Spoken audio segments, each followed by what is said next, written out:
নমস্কাৰ। আজি আমি উপস্থিত আছোঁ এটা শিৱ মন্দিৰত আৰু এই শিৱ মন্দিৰ ভাগৰ নাম হৈছে যোগেশ মন্দিৰ, শ্ৰী শ্ৰী যোগেশ মন্দিৰ। গতিকে যোগেশ মন্দিৰ নলবাৰী জিলাত অন্তৰ্গত অৱস্থিত এই মন্দিৰ ভাগ প্ৰৱেশ কৰি খুবেই ভাল লাগিল আমাৰ বা আপ্লুত হ'লোঁ।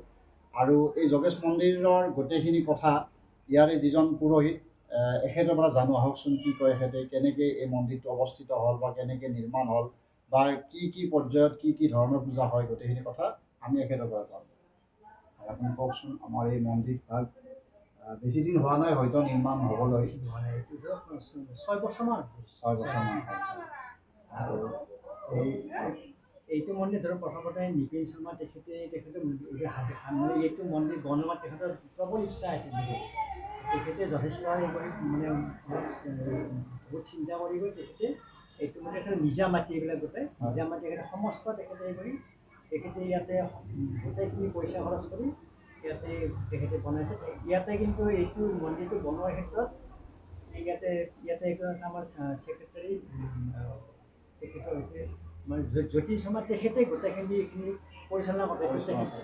তেখেতে আৰু নিপেন শৰ্মা তেখেত দুয়োজন লগ লাগি এইটো টকা পইচাৰ সমস্ত খৰচ নিপেন শৰ্মাই বহন কৰিছে আৰু বাকীখিনি তেখেতে পৰিচালনা দায়িত্বত গোটেইখিনি আপোনাৰ জ্যোতিষ শৰ্মাই তেখেতে পৰিচালনা কৰিছে। আচ্ছা, যিয়ে নহওক, যদিও ব্যক্তিগতভাৱে মন্দিৰটো নিৰ্মাণ হৈছে, তথাপি মন্দিৰ ভাগ ৰাইজৰ নামত উৎসৰ্গিত মন্দিৰ হয়নে? ইয়াত কি হয় অনুষ্ঠান? ইয়াত ধৰক শিৱ পূজা হয়, সৰস্বতী পূজা হয়, হনুমান জয়ন্তী হয়, ইয়াতে ধৰক গণেশ চতুৰ্থী হয় আৰু ইয়াতে ধৰক এনেকুৱা যথেষ্ট ইয়াত হনুমান জয়ন্তী হয়। হনুমান মন্দিৰটো বেছি দিন হোৱা নাই। সেইটো বেছি দিন হোৱা নাই, সেইটো ধৰক 3 বছৰমান হৈছে। আৰু ইয়াত এনে প্ৰতি সোমবাৰে মানুহবিলাক আহে, যাত্ৰীবিলাক আহে নিশ্চিতভাৱে।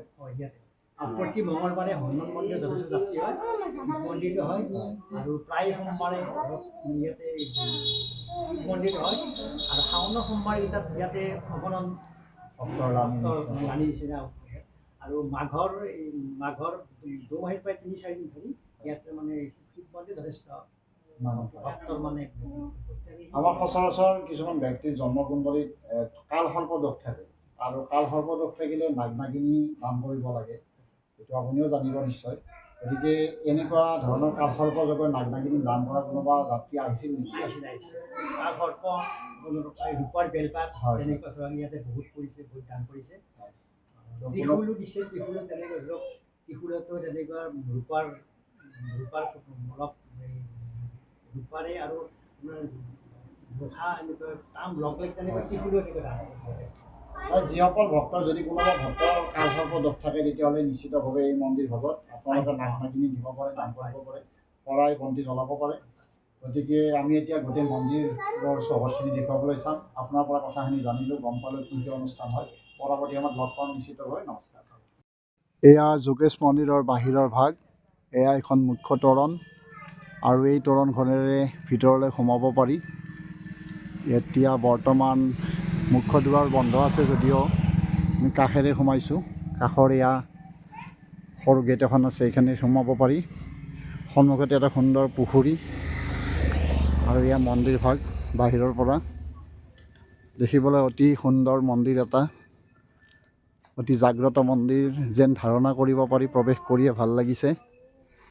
এয়া ডাঙৰ সুবিশাল দুটা মূৰ্তি, শিৱ আৰু হনুমান। কাষতে এতিয়া সুন্দৰ পুখুৰী, ভোগঘৰ আছে, পিছফালে ভোগঘৰ আছে, যজ্ঞ ঘৰ আছে। ইয়াত যজ্ঞ বেদী, ইয়াতে যজ্ঞ হয়। ইয়াৰ সন্মুখত এইটো যজ্ঞ বেদী।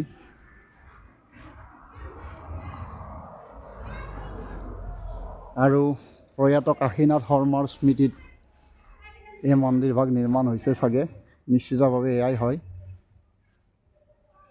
এয়া যজ্ঞ বেদী।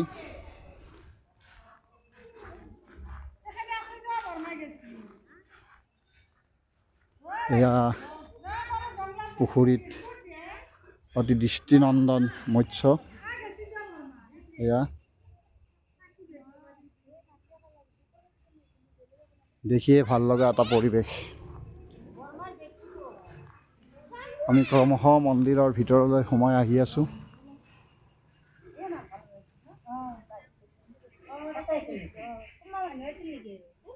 এয়াটি নামঘৰ বা ভোগঘৰ হ'ব চাগে, এইটো ভোগঘৰ হয়।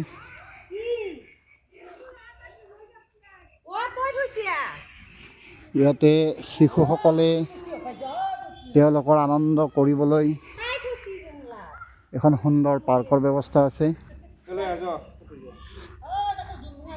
শিশুসকলেও কাৰণে আকৰ্ষণীয়ভাৱে গঢ়ি তোলা এইটো মন্দিৰ। এয়া শিশুসকলৰ আনন্দ। আৰু কাষতে এইটো এটা মন্দিৰ, এইটো হনুমান মন্দিৰ।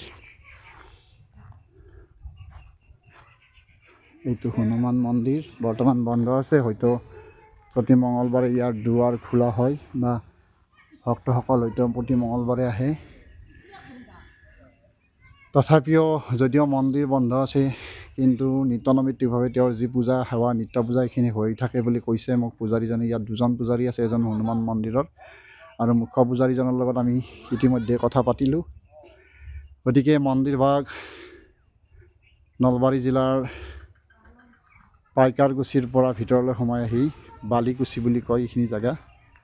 এই ঠাইখিনি বালিকুছিত অৱস্থিত আৰু অতি সুন্দৰ এটা মনোমোহা দৃষ্টিনন্দন মন্দিৰ।